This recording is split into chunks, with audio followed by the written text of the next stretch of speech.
ओम शांति 13/4/2024 प्रातः मुरली। ओम शांति। बाप दादा मधुबन। बाबा आज कह रहे हैं, मीठे बच्चे, बाबा 21 जन्म के लिए तुम्हारी दिल ऐसी बहला देते हैं जो तुम्हें दिल बहलाने के लिए मेले मलाखड़े आदि में जाने की दरकार नहीं। मीठे बच्चे, बाबा 21 जन्म के लिए तुम्हारी दिल ऐसी बहला देते हैं जो तुम्हें दिल बहलाने के लिए मेले मलाखड़े आदि में जाने की दरकार नहीं। प्रश्न, जो बच्चे अभी बाप के मददगार बनते हैं उनके लिए कौन सी गारंटी है? उत्तर, श्रीमत पर राजधानी स्थापन करने में मददगार बनने वाले बच्चों के लिए गारंटी है कि उन्हें कभी काल नहीं खा सकता। सतयुगी राजधानी में कभी अकाले मृत्यु नहीं हो सकती। मददगार बच्चों को बाप द्वारा ऐसी प्राइज मिल जाती है जो 21 पीढ़ी तक अमर बन जाते हैं। ओम शांति। बने बनाए सृष्टि चक्र अनुसार कल पहले मुआफिक शिव भगवानोवाच। अब अपना परिचय तो बच्चों को मिल गया, बाप का भी परिचय मिल गया। बेहद के बाप को तो जान लिया और बेहद के सृष्टि के आदि मध्य अंत को भी जान लिया। नंबरवार पुरुषार्थ अनुसार कोई अच्छी रीति जान जाते हैं जो फिर समझा भी सकते हैं, कोई अधूरा कोई कम। जैसे लड़ाई में भी कोई कमांडर चीफ, कोई कैप्टन, कोई क्या बनते हैं। राजाई की माला में भी कोई साहूकार प्रजा, कोई गरीब प्रजा नंबरवार है। बच्चे जानते हैं बरोबर हम खुद श्रीमत पर सृष्टि पर श्रेष्ठ राजधानी स्थापन कर रहे हैं। जितनी जितनी जो मेहनत करते हैं उतनी उतनी बाप से प्राइज मिलती है। आजकल शांति के लिए राय देने वाले को भी प्राइज मिलती है, तुम बच्चों को भी प्राइज मिलती है। वो उनको नहीं मिल सकती, उनको हर चीज़ अल्पकाल के लिए मिलती है। तुम बाप की श्रीमत पर अपनी राजधानी स्थापन कर रहे हो, सो भी 21 जन्म 21 पीढ़ी के लिए गारंटी है। वहाँ बचपन व जवानी में काल खाता नहीं, ये भी जानते हो ना। न मन न चित्त था, हम ऐसे स्थान पर आकर बैठे हैं जहाँ तुम्हारा यादगार भी खड़ा है, जहाँ 5000 वर्ष पहले भी सर्विस की थी। दिलवारा मंदिर अचल घर गुरु शिखर है। सदगुरु भी ऊंचे ते ऊंच तुमको मिला है, जिसका यादगार बनाया हुआ है। अचल घर का भी राज तुम समझ गए हो, वह हुई घर की महिमा। तुम ऊंच से ऊंच पद पाते हो अपने पुरुषार्थ से। ये है वंडरफुल तुम्हारा जड़ यादगार। वहाँ ही तुम चैतन्य में आकर बैठे हो। ये सब है रूहानी कारोबार जो कल्प पहले चली थी, उनका पूरा यादगार यहाँ है। नंबर 1 यादगार है। जैसे कोई बड़ा इम्तिहान पास करते हैं तो उनके अंदर खुशी रौनक आ जाती है। फर्नीचर पहरवाइश कितनी अच्छी रखते हैं। तुम तो विश्व के मालिक बनते हो, तुम्हारे से कोई भेंट कर नहीं सकता। ये भी स्कूल है, पढ़ाने वाले को भी तुम जान गए हो। भगवानोवाच, भक्ति मार्ग में जिसको याद करते हो, पूजा करते हो, कुछ भी पता नहीं पड़ता। बाप ही सम्मुख आकर सब राज समझाते हैं, क्योंकि यह यादगार सब तुम्हारे पिछाड़ी की अवस्था के हैं। अभी रिजल्ट नहीं निकली है। जब तुम्हारी अवस्था संपूर्ण बन जाती है, उनका फिर भक्ति मार्ग में यादगार बनता है। जैसे रक्षाबंधन का यादगार होता है, जब पूरी पक्की राखी बांध हम अपना राज्य भाग्य ले लेते हैं, तब फिर यादगार नहीं मनाते हैं। इस समय तुमको सभी मंत्रों का अर्थ समझाया है, ओम का अर्थ समझाया है। ओम का अर्थ कोई लंबा नहीं है। ओम का अर्थ है अहम आत्मा मम शरीर। अज्ञान काल में भी तुम देह अभिमान में रहते हो तो अपने शरीर को समझते हो। दिन प्रतिदिन भक्ति मार्ग नीचे गिरता जाता है, तमो प्रधान बनता जाता है। हर चीज़ पहले सत्व प्रधान होती है, भक्ति भी पहले सत्व प्रधान थी। जब एक सत शिव बाबा को याद करते थे थे भी बहुत थोड़े। दिन प्रतिदिन वृद्धि बहुत होनी है। विलायत में जास्ती बच्चे पैदा करते हैं तो उनको इनाम मिलता है। बाप कहते हैं काम महाशत्रु है। सृष्टि की बहुत वृद्धि हो चुकी है, अब पवित्र बनो।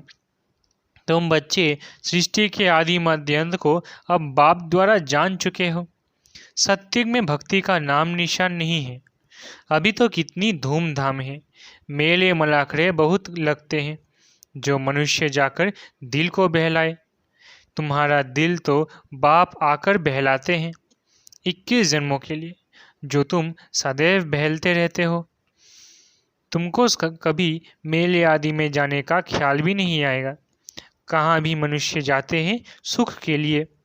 तुमको कहाँ पहाड़ों पर जाने की दरकार नहीं। यहाँ देखो कैसे मनुष्य मरते हैं। मनुष्य तो सत्युग कलयुग स्वर्ग नरक को भी नहीं जानते।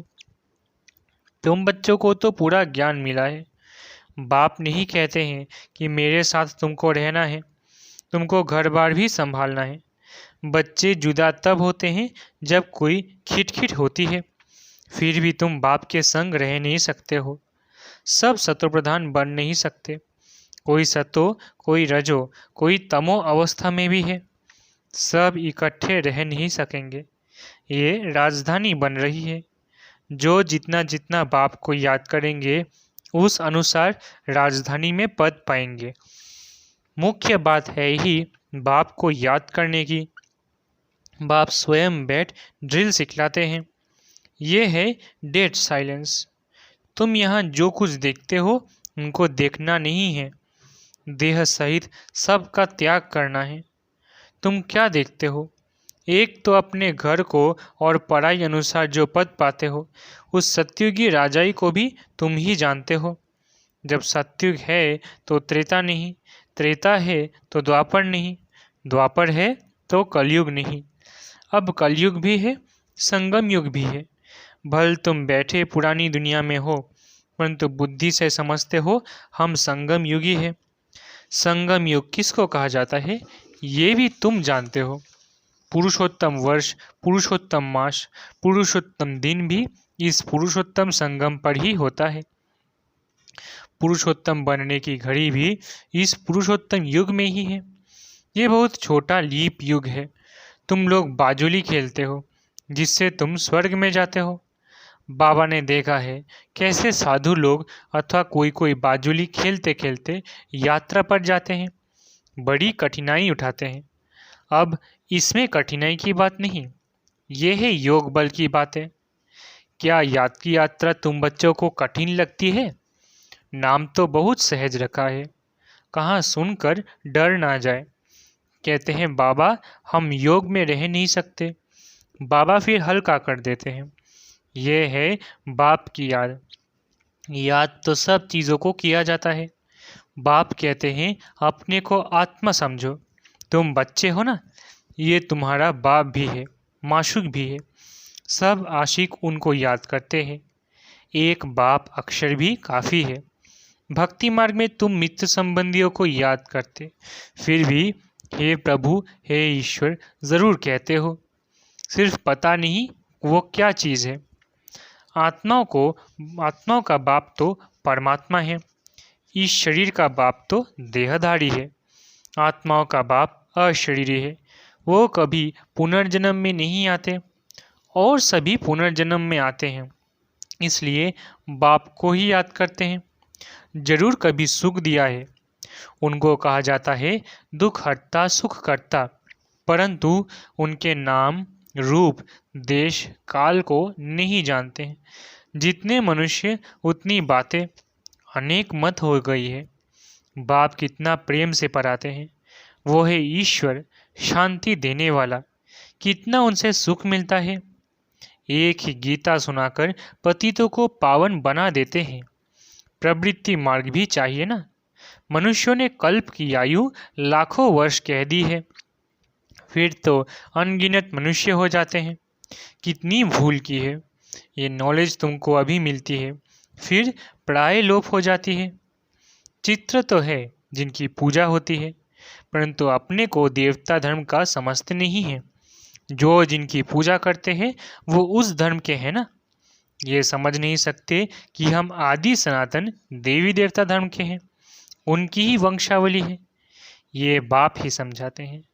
बाप कहते हैं तुम पावन थे, फिर तमो प्रधान बन पड़े हो, अब पावन सतो प्रधान बनना है। क्या गंगा स्नान से बनेंगे? पतित पावन तो बाप है, वो जब आकर रास्ता बताए तब तो पावन बने। पुकारते रहते हैं परंतु जानते कुछ भी नहीं। आत्मा पुकारती है ऑर्गन्स द्वारा कि हे पतित पावन बाबा, हमको आकर पावन बनाओ। सब पतित है, काम चिता पर जलते रहते हैं। यह खेल ही ऐसा बना हुआ है। फिर बाप आकर सबको पावन बना देते हैं। ये बाप संगम पर ही समझाते हैं। सत्युग में होता है एक धर्म, बाकी सब वापस चले जाते हैं। तुम ड्रामा को समझ गए हो, जो और कोई नहीं जानते हैं। इस रचना का आदि मध्य अंत क्या है, ड्यूरेशन कितना है, ये तुम ही जानते हो। वो सब है शूद्र, तुम हो ब्राह्मण। तुम भी जानते हो नंबरवार पुरुषार्थ अनुसार। कोई गफलत करते हैं तो उनके रजिस्टर से दिखाई पड़ता है कि पढ़ाई कम की है। कैरेक्टर्स का रजिस्टर होता है, यहाँ भी रजिस्टर होना चाहिए। यह है याद की यात्रा, जिसका कोई को भी पता नहीं है। सबसे मुख्य सब्जेक्ट है याद की यात्रा। अपने को आत्मा समझ बाप को याद करना है। आत्मा मुख से कहती है हम एक शरीर छोड़ दूसरा लेते हैं। ये सब बातें ये ब्रह्मा बाबा नहीं समझाते हैं, परंतु ज्ञान सागर परम पिता परमात्मा इस रथ में बैठकर सुनाते हैं। कहा जाता है गौमुख मंदिर भी यहाँ बना हुआ है, जहाँ तुम बैठे हो। जैसे तुम्हारी सीढ़ी है वैसे वहाँ भी सीढ़ी है। तुमको चढ़ने में थकावट नहीं होती है। तुम यहाँ आए हो बाप से पढ़कर रिफ्रेश होने के लिए। वहाँ गोरख धंधा बहुत रहता है, शांति से सुन भी नहीं सकेंगे। संकल्प चलता रहेगा, कोई देख ना ले, जल्दी घर जाऊं, कितना चिंता रहता है। यहाँ कोई भी ओना नहीं, जैसे हॉस्टल में रहते हैं। यहाँ ईश्वरीय परिवार है। शांति धाम में भाई भाई रहते हैं। यहाँ हैं भाई बहन, क्योंकि यहाँ पार्ट बजाना है तो भाई बहन चाहिए। सत्युग में भी तुम ही आपस में भाई बहन थे। उनको कहा जाता है अद्वैत राजधानी। वहाँ लड़ाई झगड़ा कुछ भी नहीं होता। तुम बच्चों को पूरी नॉलेज मिली है कि हम 84 जन्म लेते हैं। जिसने जास्ती भक्ति की है उनका हिसाब भी बाप ने बताया है। तुम ही शिव की अभिचरी भक्ति करना शुरू करते हो, फिर वृद्धि होती जाती है। वो है सब भक्ति। ज्ञान तो एक ही होता है। तुम जानते हो हमको शिव बाबा पढ़ाते हैं। ये ब्रह्मा तो कुछ भी नहीं जानते। जो ग्रेट ग्रेट ग्रैंडफादर था वो इस समय ये बने हैं, फिर मालिक बनते हैं। तत्त्वम एक तो मालिक नहीं बनेंगे ना। तुम भी पुरुषार्थ करते हो। यह है बेहद का स्कूल। इसकी ब्रांचेस ढेर होंगी, गली गली घर में हो जाएंगी, गली गली घर घर में हो जाएंगी। कहते हैं हमने अपने घर में चित्र रखे, मित्र संबंधी आदि आते हैं तो उनको समझाते हैं। जो इस झाड़ के पत्ते होंगे वो आ जाएंगे, उन्हों के कल्याण के लिए तुम करते हो। चित्रों पर समझाना सहज होगा। शास्त्र तो ढेर पड़े हैं, अब सब भूलने हैं। बाप है पढ़ाने वाला, वही सच्चा ज्ञान सुनाते हैं। अच्छा, मीठे मीठे सिकिलधे बच्चों प्रति माता पिता बाप दादा का याद प्यार गुड मॉर्निंग। रूहानी बाप की रूहानी बच्चों को नमस्ते। हम रूहानी बच्चों की रूहानी माता पिता बाप दादा को याद प्यार गुड मॉर्निंग और नमस्ते नमस्ते नमस्ते। शुक्रिया बाबा। धारणा के लिए मुख्य सार। पहला, डेड साइलेंस की ड्रिल करने के लिए यहाँ जो कुछ इन आँखों से दिखाई देता है उसे नहीं देखना है। देह सहित बुद्धि से सबका त्याग कर अपने घर और राज्य की स्मृति में रहना है। दूसरा, अपने कैरेक्टर्स का रजिस्टर रखना है। पढ़ाई में कोई गफलत नहीं करनी है। इस पुरुषोत्तम संगम युग पर पुरुषोत्तम बनना और बनाना है। वरदान, सदा सर्व प्राप्तियों से भरपूर रहने वाले हर्षित मुख हर्षित चित भव। वरदान, सदा सर्व प्राप्तियों से भरपूर रहने वाले हर्षित मुख हर्षित चित भव।